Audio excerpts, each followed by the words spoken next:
मेघमा छाया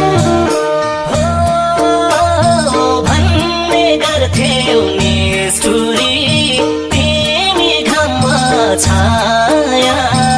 आउँदो रहेछ सम्झना त छोटे पनि